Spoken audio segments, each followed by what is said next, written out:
Well, good morning, coming out of Seattle. Happy lunch hour on the East Coast of New York.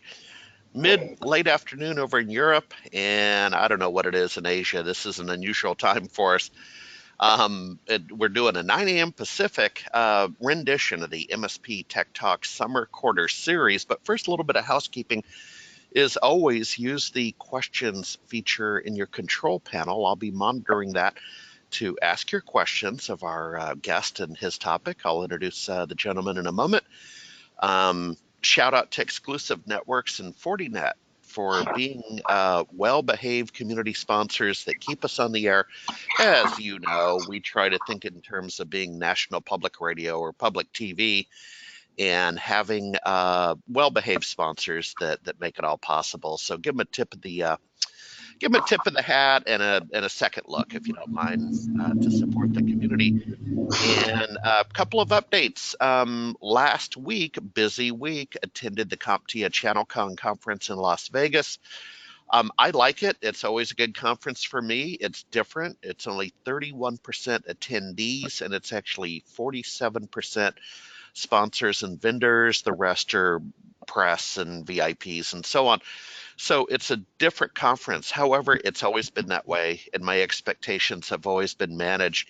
So you see a lot of vendor-to-vendor collaboration, and who knows, maybe some mergers and acquisitions coming out of that. Different animal. Put it on your list. Can get you free tickets next year. SMB Nation gets an allocation of those, and then my son and I, we took an Uber across town to Mandalay Bay and caught 2 days of Black Hat, and that's why I'm actually shadowed out to make it look like I'm kind of on the lam and unidentifiable here against a shadow shot with window drapes in the background. Boy, howdy, that's a must do once in your life. 20,000 plus people at Black Hat alone. Younger crowd, a very energetic crowd, old fashioned booths, 2-story pavilions, 500 vendors. And then on the final day of Black Hat, they had a sister conference starting, which is bringing in the real hackers called DEF CON. Black Hat's kind of become, you see some suit jackets and sport jackets there. It's kind of changed over 22 years. So DEF CON is where the cool kids hang, and that overlapped by one day.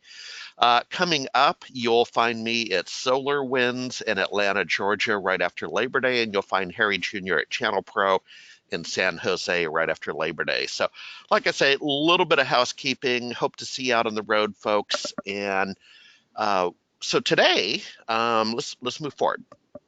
Today we have a gentleman that I've been involved in a couple of different. And involved's not the right word. I've been connected with Thomas Beck on a couple of different startups. We've had interesting conversations on blockchain and other technologies. And Thomas, sir, why don't you self-introduce yourself? You have quite a portfolio. You're a Renaissance man, man. You can do blockchain all the way down to marketing. What is the story?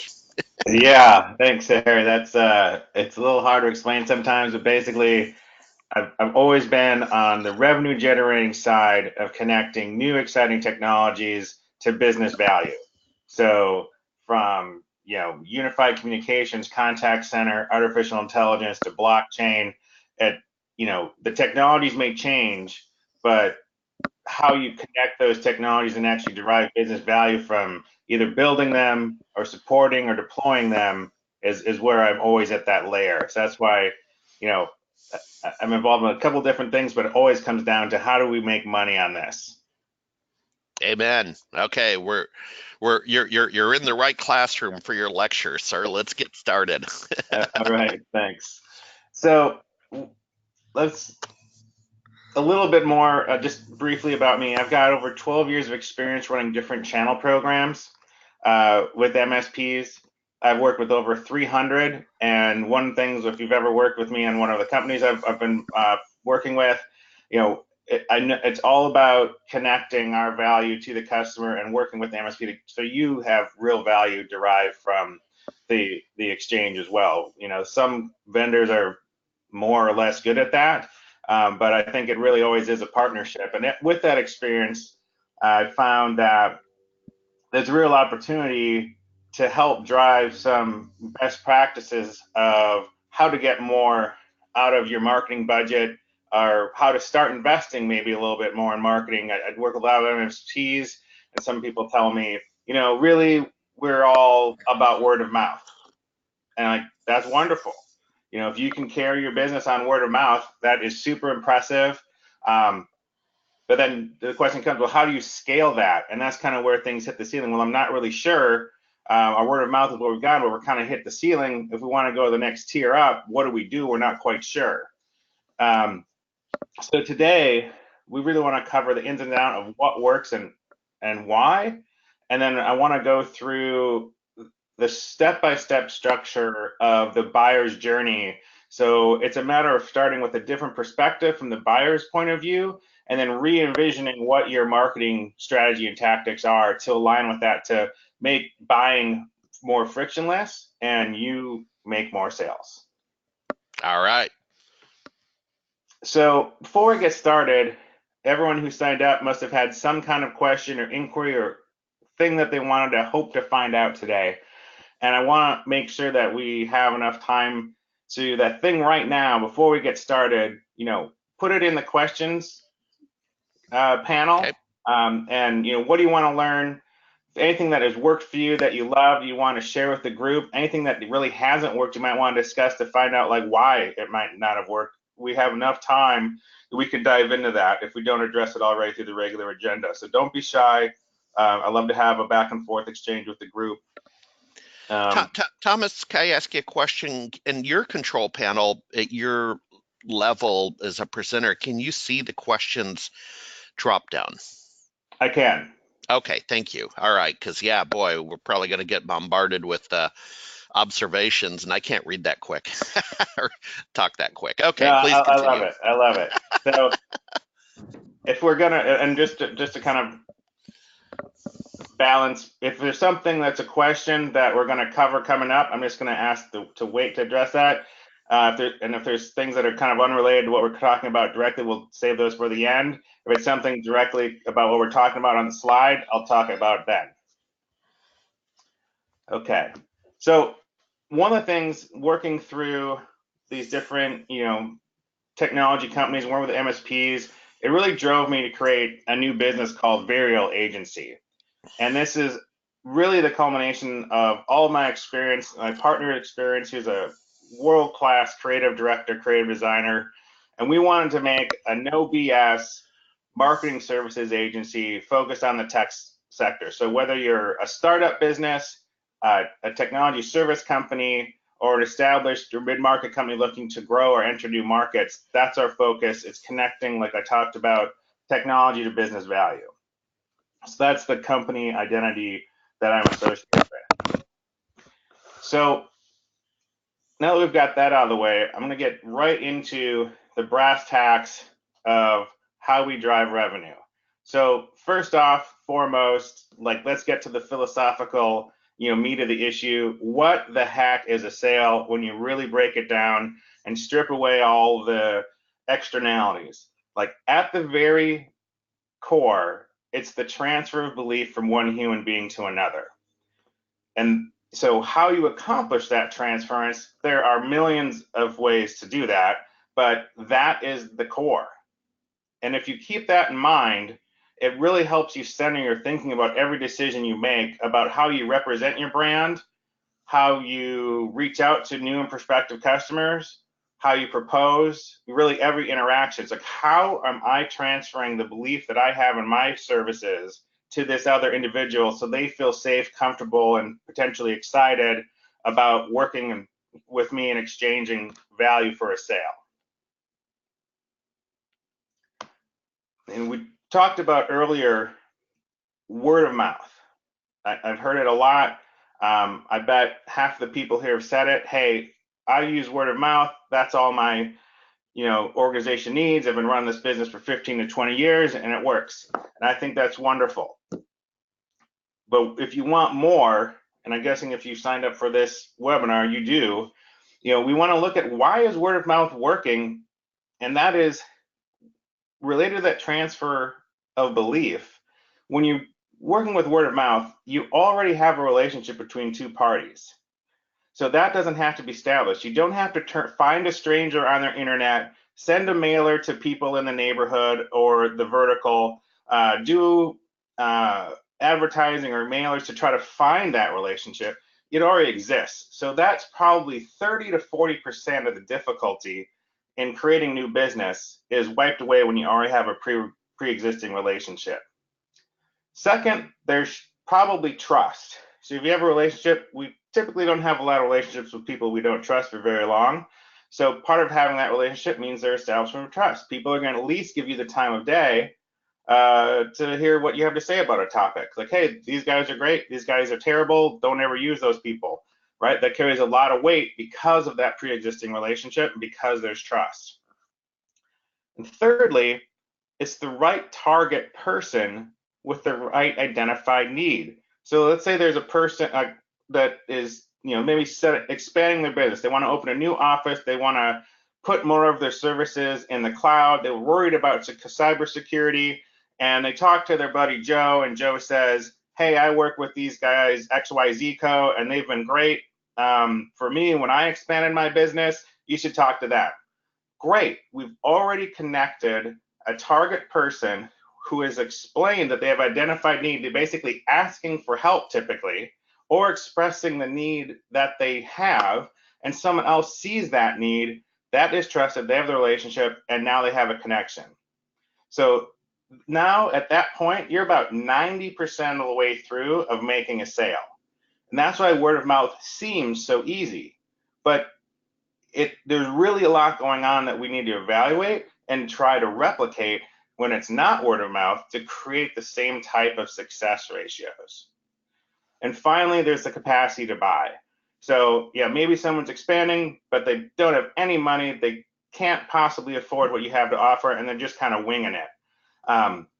But typically, you're going to be having that capacity to buy issue. It would already be addressed in the relationship side of things. So this is the 4 components of why word of mouth works and what we need to think about when we're replicating a marketing program that can't benefit from everything word of mouth has to offer.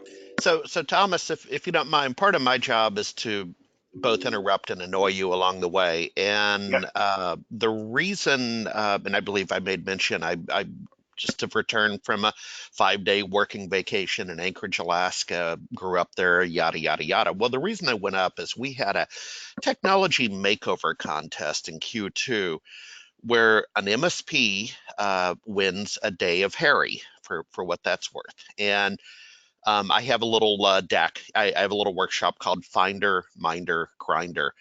And to your point, yes, word of mouth. The gentleman just celebrated his 10th anniversary as an MSP in Anchorage and uh, recently hired 2 more people, effectively doubling his company. Now he just, one of the 2 he hired is a marketing person, his first marketing person, because he's, a geek. And interesting dialogue. So, again, you're spot on that the initial reaction is we have grown over 10 years by word of mouth. Cool. Now, that said, I have worked with other MSPs in a similar fashion who only want new leads, right? This obsession with new leads, and at the expense, Thomas, of not nurturing, communicating, taking care of existing clients, which I really believe in existing clients, right? They should get even more love than the new lead list, in my opinion, because they, in fact, are the word of mouth referral. What I'm really trying to say, it's too early, but Thomas, there has to be balance. It can't just be all word of mouth. And it can't just be these internet-based nefarious lead list of dubious quality. Okay, I'll go back on mute. Now that's a perfect segue, actually, what I'm going into. So the lead lists, people say what you want is leads, but that's not how you get them, right? Like buying lead lists today pretty much is garbage. Buying most of this one-off, one trick pony is going to solve all your marketing problems if you just give us a couple $1,000s. It doesn't work, and I'm going to show you exactly why it doesn't work. It's part of the reason we created Burial Agency, because I'm just so sick of people ripping other companies off. So how to scale beyond word of mouth. One, you want to engineer a repeatable revenue process. Two, you want to test and optimize that process. And once you're comfortable with it, you got the kinks out, you got, your conversion ratios are where you want to be, then you automate it and you scale it. And once you've done this, you have a repeatable business process that will give you compound growth over time. And this is what we call the unified process of B2B revenue generation. And we're going to go through all these steps, and it's going to show you what works, what doesn't, and why. So first off, this is from Forrester Research. They found that 57% of a B2B buying decision is made before anybody talks to anybody in your sales department. The process of the buying experience starts with some internal or external stimulus for action. So what do I mean by that? Well, internal, I'm scared about getting hacked. I heard all the stuff in the news. I don't have any kind of security. I don't know what's going on. It's probably not what's going to happen to MSP, but just as a generic example, what your customers might be experiencing. And then there's external stimulus for action. Like, hey, they have a customer that had a security audit that they failed, and because they didn't invest in the security services you were offering 6 months ago, and now they're calling you because they've had an external stimulus for action, like, hey, I need to upgrade my security now. So at this phase of the buyer's process, they are information gathering. They are looking for, they're becoming more perceptive to advertising related to the topic. They will be more receptive to reading press releases about the topic of concern. They'll be ingesting testimonials. They will be paying more attention to social content, and they will be looking at related websites, probably more informational websites than sales websites. And they'll also be doing, of course, searching for information, because right here, buyers don't want to talk to salespeople yet because they feel uninformed and it feels too scary to talk to someone who's got way more information about the topic than they do. They want to get up to speed on what's going on. So after they go through their information gathering phase, they go to shortlisting. So they can't talk to every vendor in the space. They want to break this down to probably 2 or 3 that they've seen repeatedly. They've read a good press release about them. They've got a testimonial about them. They like their website look like. And they said, hey, these folks seem like legitimate people I should talk to. They seem like they're within my scope for budget. And I'm going to reach out to those people in my short list. And that's where they start doing, maybe they answer a little questionnaire on a website. They do some data analysis. They might figure out what you want to do with, they might be requesting a proposal, like, hey, can I get an RFI on this? They might be looking at more advertising that you could be putting out, and they're going to be looking for validating content. This is where the famous case studies or testimonials come into play. And these are all, so the activities on the top are the buyer's component of the process, and the activities below the line are what you can be doing as an MSP and should be doing, so you capture their attention at this phase, so you get shortlisted and you can continue through the sales process. So this is kind of covers the pre-sale side of things, and this is a good segue to go into, pass the mic back to Harry to talk about exclusive networks. All righty, so folks, take a gander at the screen. We're going to bring David Yang in just a second. David, if you want to tee up, and of course I'm going to ask you, where are you located today? So be prepared for that question. But Exclusive Networks, longtime global distributor with a niche in security, had a chance to meet him in early April at the Fortinet Accelerate conference in Orlando. And they said they want to strike up a conversation with the SMB MSP in North America. and that's new for them. They made their mark over in Europe and overseas, and they're now investing forward in the U.S. market, and we are happy to help them. David, are you out there, my friend? Thank you, Harry. Thank you, Thomas. This is David Yang. I'm come from San Jose, California. Hello, everyone. And I really appreciate the time and space here. I can introduce you guys about Fortinet and exclusive networks. And David, just let us know in advance the slide. I think Thomas has control. We usually say next slide, please, when you're ready. Okay, let's go for the next slides then. All right. So what I want to talk about is really, thank you for Thomas for the segue regarding the security. This is regarding Fortinet's foremost important architecture called security fabrics.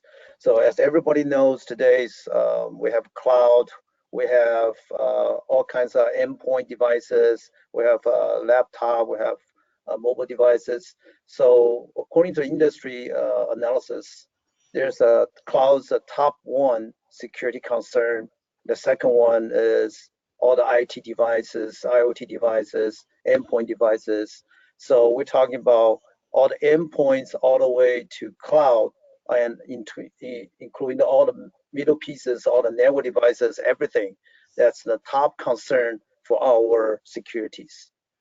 And according to that, pretty much 51%, half of the enterprise being reached in almost every year. And there's a $3 billion lost probably all through the security breaches. So this is a major concern. And then Fortinet come up with the security fabrics, really trying to help to cover or to secure, protect from end to end all the security breaches possible. There's probably hundreds. I don't know if anybody went to the RSA shows in San Francisco every year. There's hundreds, probably close to 1,000 vendors doing all kinds of securities from end to end. And Fortinet security fabrics really cover them all. Next slide, please. And David, if you don't mind, I stopped by and actually did a little video summary of Black Hat the other day at the Fortinet booth in Las Vegas. So I don't know if you were there, but boy, howdy, you guys had a heck of a pavilion, man. It must have been a 30 by 30. Yeah. All right, please continue. I interrupted Sure. you. Appreciate that. So Fortinet, I don't know if anybody heard about Fortinet, but Fortinet's been in the industry, in the market for 20 years. They started year 2000, and all the way. So they have about a few million devices out there as their backup, as the word of mouth, just like Thomas mentioned. It's really a very solid device, very solid network protection for all your needs. So what they do is the security fabrics really, because they're so broad of the security bridges for protection needed, and also because of the resource so little, not everyone can cover everything. So security fabrics really try to bring in all the necessary protection from every part of your network, your devices, and also integrated with different vendors and different partners, try to help to protect your securities. So all those necessary things can be done in automated fashion. So all the devices integrate together with a very broad reach to cover all the possibly points that the breach can happen, and also with the automation, you can help to detect and mitigate all the possible security breaches. That's what security fabric can bring you about. Any questions? Absolutely. Mm-hmm. All right, sounds good. So we have a poll question, Jenny, over in the radio control room. We'll bring up the poll. What are you or your customers' top cyber and digital security concerns? Folks, when Ginny brings that up, we'll have you answer that, and I'll take a moment to, again, if you joined us late, we're having a masterclass on marketing from a quite frankly, a different viewpoint than we've had in the past with Thomas Beck. As you know, I always like to make mention of upcoming shows, so I'll be at SolarWinds in Atlanta, Georgia, early September after Labor Day. My son, Harry Jr., is covering the booth at Channel Pro in San Jose over the same dates. We'll see you there. Lots of shows coming up, but those are the next two. All right, Jenny, let's see if we have responses. And what do you know? We do, and we have endpoint at 90%, perimeter 62, Wi-Fi 48, data center 24. That's not a surprise in SMB, and cloud at 62. Okay, David, please continue. Yeah, this is great. So basically, we can see that everybody has the same concern as in the market industry. So if you're really interested in Security Fabric, please feel free to contact us anytime, and we can give you more in-depth understanding how the Security Fabric can help you to address all those concerns. Thank you. All right, and Ginny, do we have another poll out there? Or... There we go. Poll question number 2, Ginny's going to bring it up. Again, folks, while you're reading, I'll just make mention, but we have upcoming session on SD-WAN and compliancy. So for summer quarter, we call it summer quarter still in August. A couple more MSP Tech Talks coming up, SD-WAN late September, and just prior to that, one other topic. So the question is, how do or will you like to address the concern that you answered, ranging from firewall down to machine learning? Jenny, how are the poll results, please? All right, firewall 78, multiple choices allowed, endpoint detection 94%, system information and event management at 39. That's not a surprise, that's slightly lower. Cloud access security brokers 17, not a surprise. And machine learning gets outsized press coverage and publicity, but quite frankly, I agree with the poll results. It's coming in just under a quarter. I think that's the reality. David, back to you. Yeah, thank you. So if you look at a security fabric from Fortinet that offers that, actually Fortinet has all the products and technology cover them all. Well, what I mentioned earlier, the FortiGate is a firewall, and also there's a endpoint detection, which is FortiClient, and there's a FortiSIEM, there's FortiCASB, and lastly, the machine learning. Fortinet has the back-end supports at called FortiGuard. That's actually besides human beings analysis, but also there's some developed heavily with the machine learning. That's where the automation coming from. If you guys are very interested, definitely check it out, the Fortinet.com. And also, if you're interested in the free download for endpoint protection, you can look at FortiClient.com. And FortiClient.com, okay. Yeah, FortiClient.com is free for 6.0, and you can download. It contains all the necessary security detection, prevention tools in there.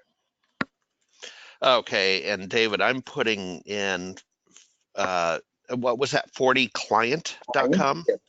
FortiClient. All right, and folks, I just put that in the chat window on your control panel. All right, David, so additional thoughts or back to Thomas Beck?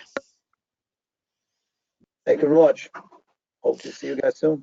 Okay, all right, thanks. And thanks to Exclusive Networks and Fortinet for, again, being a well-behaved, well-trained sponsor to allow us to use this public TV and national public radio format. I love it. David, I'm sorry, Thomas, hello, too early. Thomas, let's rock. All right, let's do this. Okay, so we covered 50% of your decision-making process comes before sales is involved at all. So what does this tell you? Spend a little money on marketing before you get a new VP of sales if you don't have one already. If you have a VP of sales, support the person and get them some marketing money, because they need the Air Force getting the buyers ready and prepared so they're ready to do post-sales engagement. Okay? So when we talk about post-sales engagement, this is where the prospective buyers come in, they've reached out, they've responded to a lead form, maybe they came to an event, you followed up with them, and this is where 43% of the buying decision is made. So this is where you need to have a killer pitch, a demo or trial, or some kind of evaluation.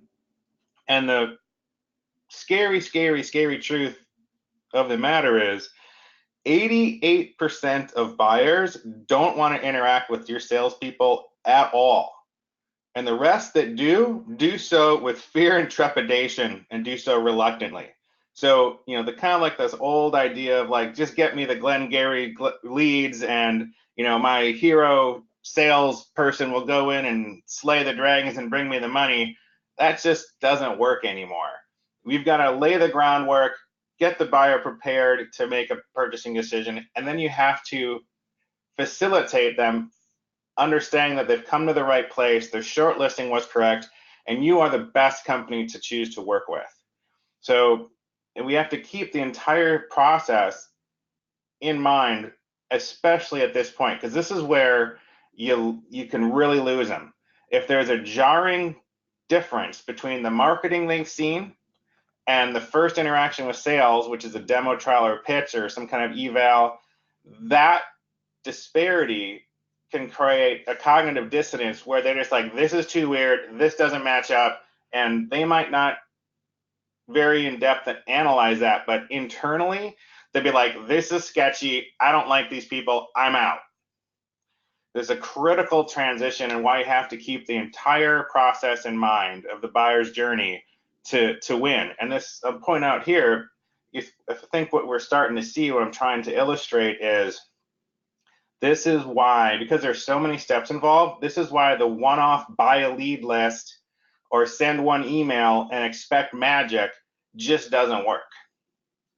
And the other thing that I've seen a lot, I'm just gonna, some insider baseball, is like there's a lot of co-marketing that, you know, you have to be careful with it a little bit. You want to make sure that if you do co-marketing with a vendor, that you really get your brand flavor in there as well, so it seems like a smooth transition when they start to talk to you directly.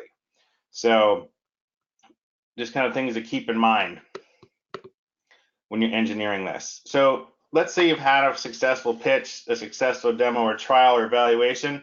Then if you're lucky, they'll say like, great, let's get a proposal from you guys. I'm gonna get 2 or 3, see what this does. And this is really a key point, but separates the winners and the losers in so many cases. And you can do, if you focus on anything, like the first thing you should do is review your proposals. Most proposals, and by most, I mean like almost every single proposal I've ever seen, fails to communicate the value proposition or create urgency for the buyer.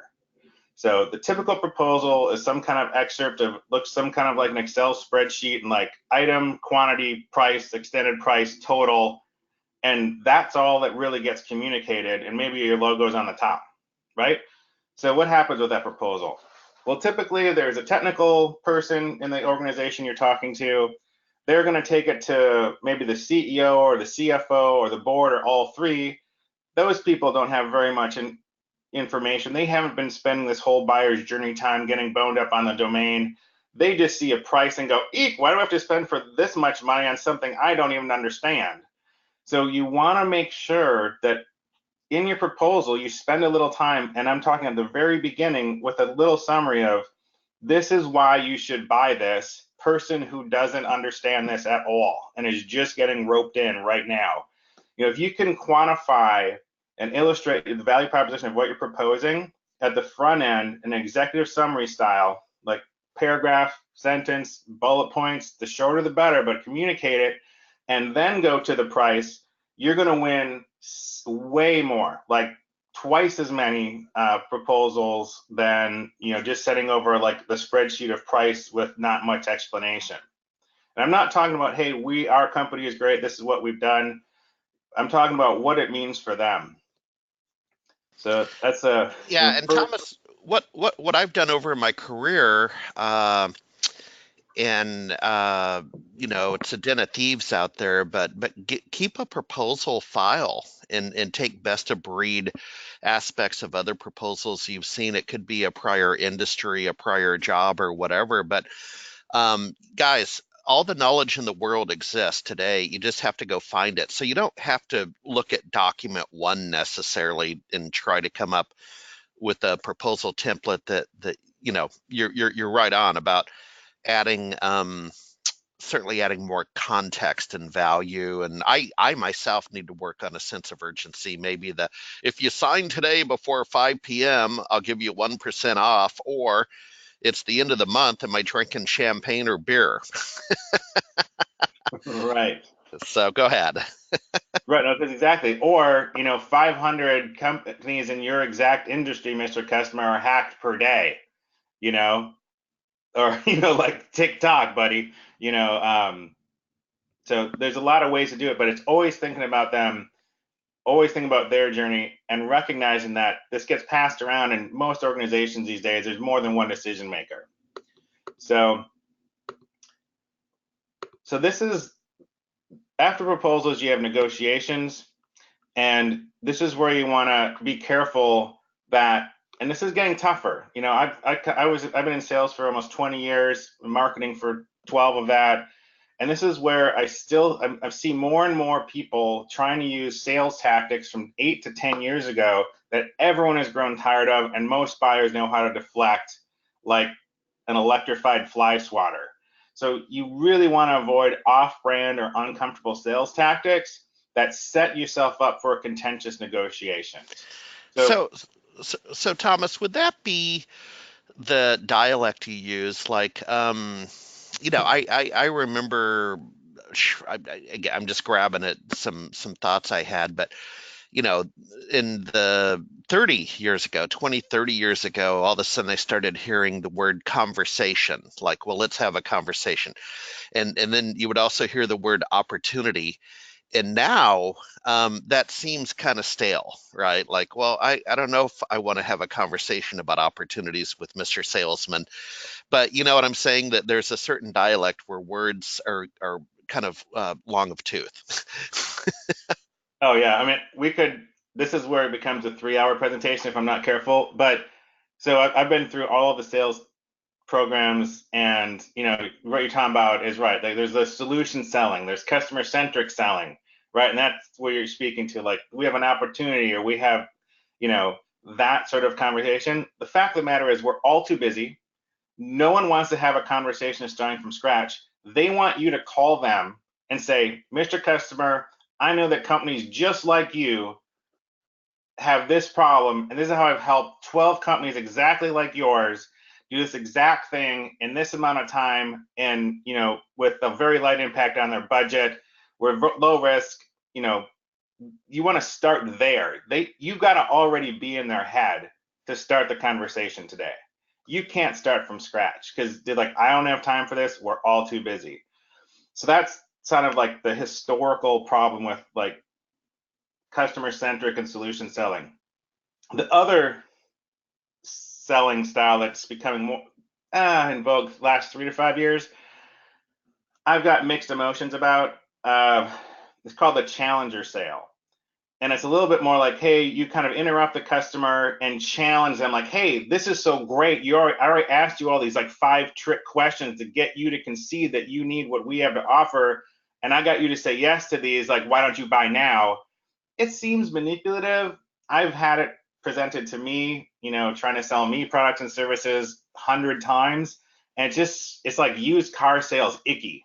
Like, man, I'm being manipulated. Like, I really am giving you information. I'm a busy person. You're a busy person.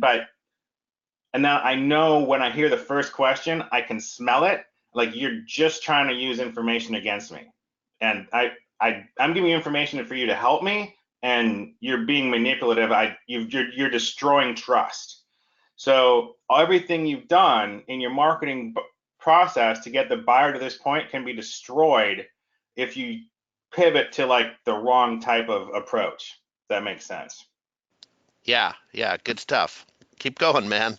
So, um, so what he would do with all this, how we put this together, I've tried to really compress this and give you like a master class in marketing in a short condensed time period. And you could go back and review the video of this.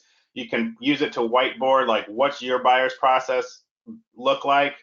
And then if you'd like, we have created 10 questions to prioritize your next marketing investment and build a marketing program.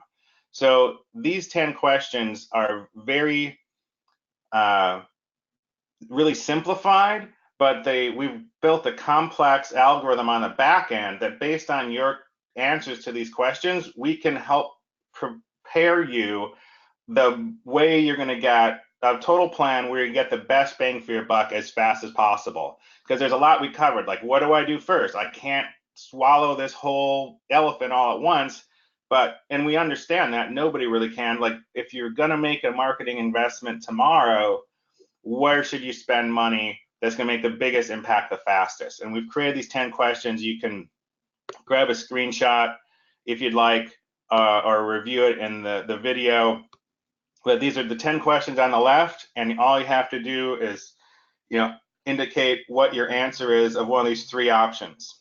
And if you do that, and email thomas@varialagency.com or go to varialagency.com and do the Let's Connect or message us through the website. We will turn around in about 24 hours a complete analysis of where you should focus first on improving your marketing to improve your likelihood of closing more business.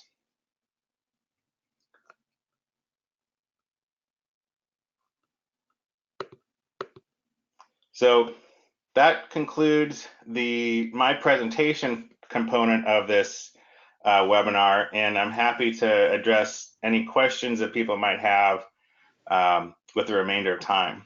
Sure. So we had Gavin Steiner. Hello, Gavin, out of Canada. He asked a pretty straight up question: cold calling, yes or no? And Thomas, before you answer that, I actually have a deck open from yesterday's workshop in Anchorage, Alaska, my Find Your Minder Grinder. And let me go to my slide number 3. I'm off camera, but I'll read it to you guys.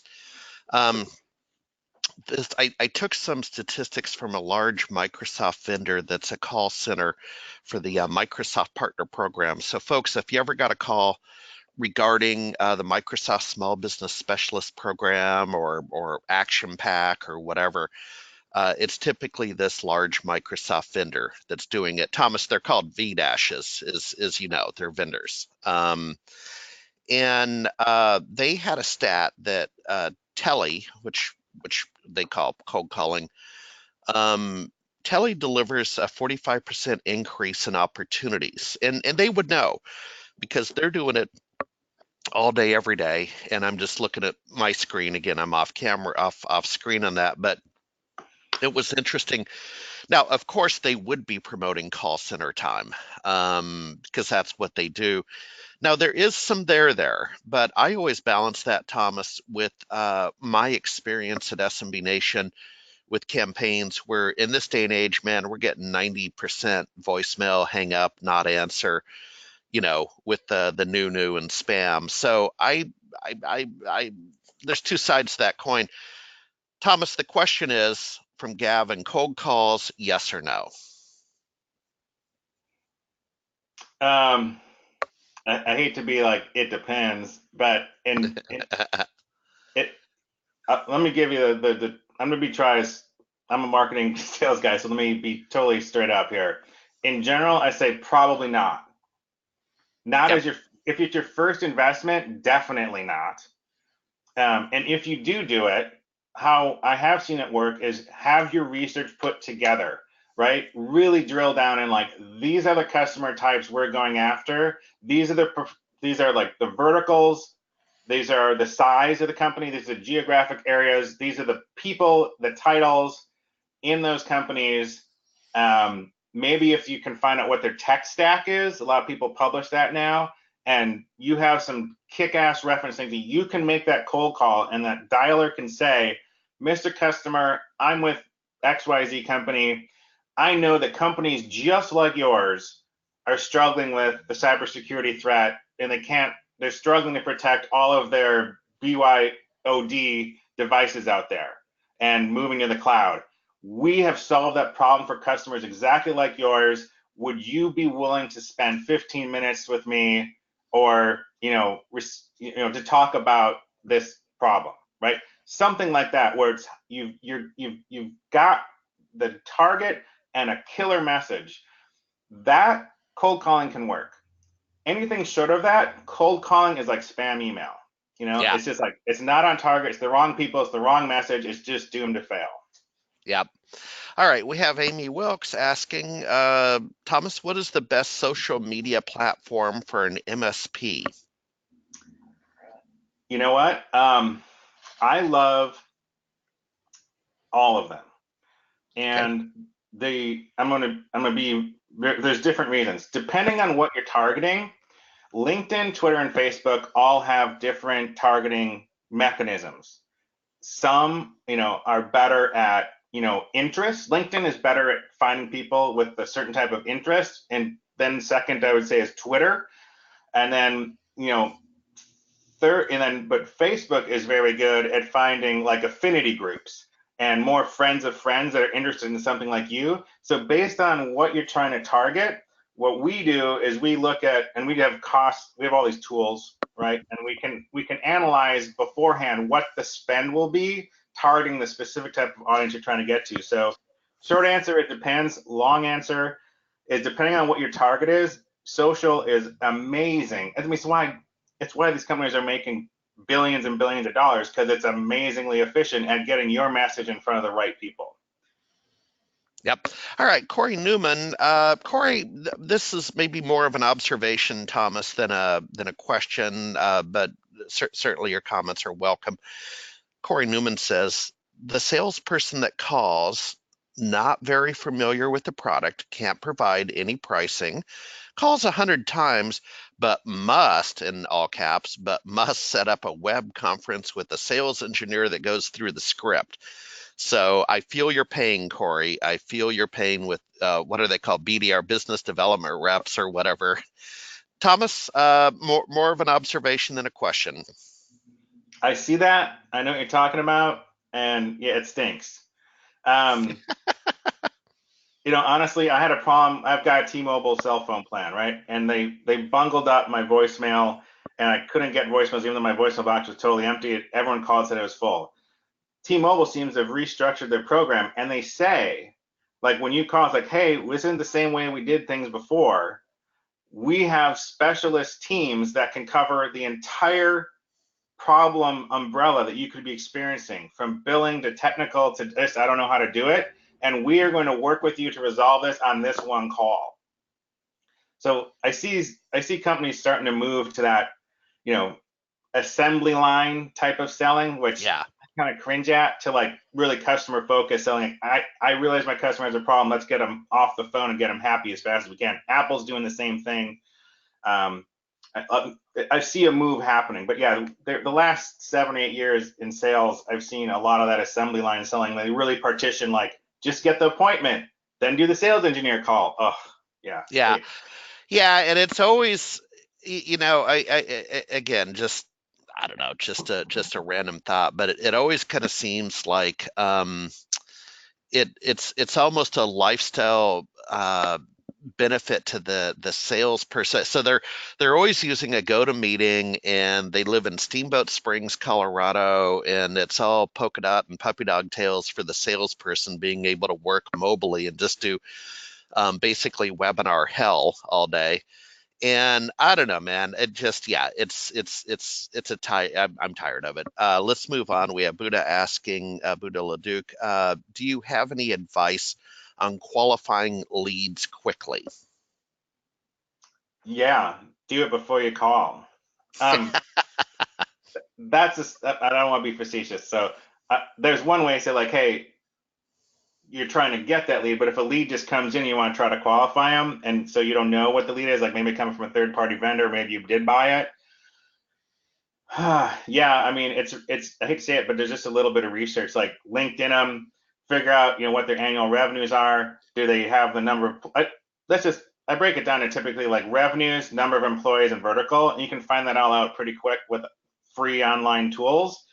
And then you reach out to them. Like, okay, they've got the capacity to buy, they have this demonstrated need in our ballpark. Like, if you service companies with 50 to 200 employees, this is a company with 2 or 120,000, probably not a good qualified lead, right? I mean, Yeah, and Thomas, that you raise an interesting point, because with the amount of conferences I go to and exchange business cards, I'll often get a call from vendors you and I both know, so I won't name them, but they'll call and say, what are SMB Nation's BDR needs? And they really haven't looked into what I do, because I'm kind of a cross between an analyst, a blogger, a community. I am not an MSP. Okay, I'm not carrying the bag and trying to go sell a BDR solution. What it tells me, Thomas, is the individual, all they had to do was look at my LinkedIn profile, right, and just understand that I'm not an MSP and there's not going to be the channel leverage and so on. So I get frustrated by that. Hey, we have Amy back, Amy Wilkes. Uh, do you think cold do you think cold emailing or LinkedIn messages are okay? It's actually an excellent question about messaging, like Facebook Messenger and LinkedIn Messenger. Thomas, go. I think they're great, if done right. They're terrible. I mean, I'm just gonna start with the terrible because it's funnier. Um, so, like, I saw some people get these messages that are so generic. They haven't done any research on the person. I get them. I'm sure everyone on the Yeah. webinar has gotten them.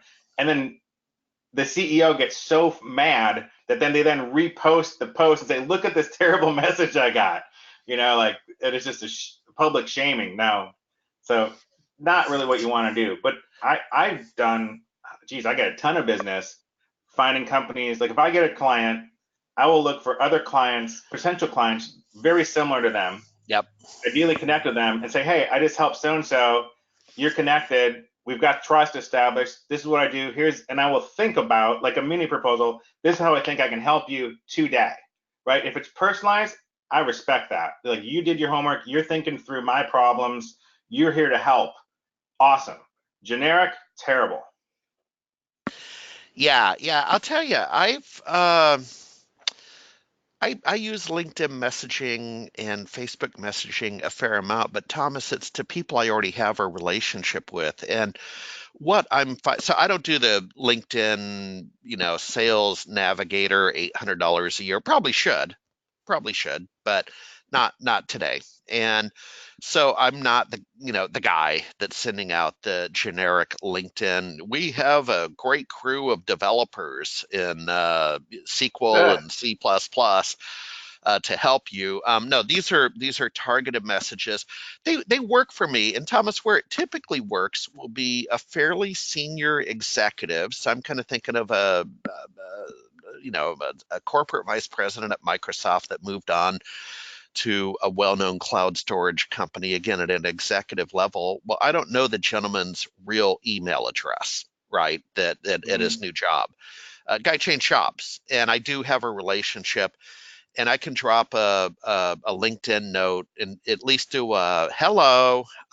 It may not result in a meeting or an appointment, but it's just it's a touch. You know what I mean? And Thomas, someday, some way that comes back to help you. So I do like LinkedIn messages in particular, Facebook a close second. Um, that said, folks, I'm going to give us a last call. We're coming up on the top of the hour. So any additional questions? We had Buddha, Amy, Gavin, Corey ask some questions. And Gavin, good to see you back in the community, my man.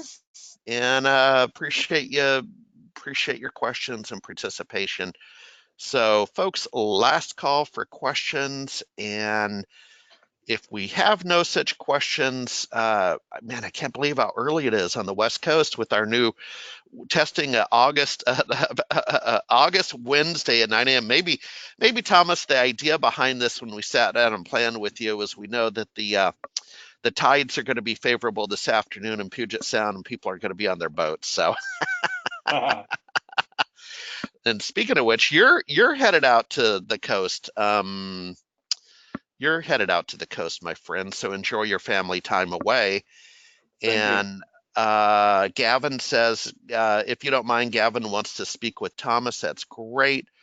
Um, Mike Schultz is asking, Thomas, can they get a PDF version of your deck, or do you consider that proprietary? They can certainly watch the webinar again to capture it. So, sir, it's your call. Yeah, if you reach out to me, I can get you a copy of the deck, and we go from there. It's sort of proprietary, but it is part of my, lead generation process. Deliver some value first, show what we can do. So Yeah. I just posted my email address. You can email me. We'll connect that way, and I'll get you the PDF, and we can talk about your specific situation. All right. Let me just make sure that came through. And because Oh, we're recording, Thomas, yeah, it came through, but because we're recording, people watching the replay would not see the chat window. If you could go ahead and articulate your email address, my friend. yes, it's Thomas, Thomas, at varioagency.com. That's varialagency.com. All right, so folks, the deck is clear. We're at the top of the hour. Enjoy fishing this afternoon for those of you that indulge and partake. Jenny in the radio control room, thank you. And folks, don't forget, you'll see me at Solar Winds in Atlanta after Labor Day. My son, Harry Jr. at Channel Pro after Labor Day in San Jose. Have a great, great day. Oh, Harry, real quick. Yeah. Heroes contest. I didn't skip to that slide. We need to. Oh yeah. Whoa, man. See, look at that. I got to go back to the noon format, man. This, arr, arr. Yeah, folks. Hey, if you could help us help you. Okay, so we have the Heroes contest. We like contests, so let me just take a couple minutes on this, if you don't mind. Obviously, the end result here is to go to m365nation.com. It's one of our brand extensions, a little bit different community, m365nation.com. That's Microsoft 365 Nation. And Thomas, what we wanted to do is continue the contest momentum. We have had the Small Business Saturday contest. We've had the Technology Makeover contest and many others over the year. And so this is an opportunity to be recognized for your expertise, your domain expertise in a Microsoft product stack world. Now, don't get caught up in the fact, I don't work with Microsoft 365. Actually, you kind of do. Do you use Windows? Yes. Do you probably use one of the 365 SKUs? Yes. Are you interested in participating and active in the security area? Probably. And how about mobility, right? Do you have some interaction with clients and so on in mobility? Those are the pillars of Microsoft 365. So it's a overall overarching branding that's the Microsoft product stack in our world. So you actually do work with Microsoft 365. This is a way to validate your expertise, be recognized for your accomplishments, but more importantly, or equally important, we have a question about your community involvement, because we think with the Heroes Happens Here contest, we want to know, are you helping out a not-for-profit? Are you setting up, back in the day, a gentleman, Greg Starks, put small business server in his church in Houston, that kind of thing. We want to make sure you're good citizens. Now, the payoff is the top 100 heroes get a copy of my book, a digital copy of my How to Be an MSP book that recently came out, as well as a badge of honor that you can put on your business card and your web page, and heck, even your golf shirt. And then finally, one lucky winner gets their way paid to Montreal in roughly mid-October. I think it's the 10th, 11th, 12th, somewhere in there, to the SureWeb Accelerate conference in Montreal. And that is a really cool conference because a lot of people might not otherwise put Montreal on their bucket list. They'd be thinking Toronto, they'd be thinking Vegas, Orlando, typical show locations. Thomas, I don't know if you've had the pleasure to go to Montreal, but that's a city where you want to build in an extra day to just look at art and eat. It is gorgeous. So, with that said, m365nation.com, you'll see the conversation for Heroes happen here, and I'm expecting a few people who ask those questions to go ahead and self-nominate yourself. And thanks, Thomas, for that slide. Now I think we're ready to call it a day, and let me just double check the questions one more time on that interface. Lots of thank yous. Catherine says, Thomas, thank you for sharing your no BS tips. No BS tips. That was valuable. All right, Jenny, go ahead and take us out over in the radio control room. Folks, you'll get the replay link and information on contacting Thomas. Have a great day. Thanks.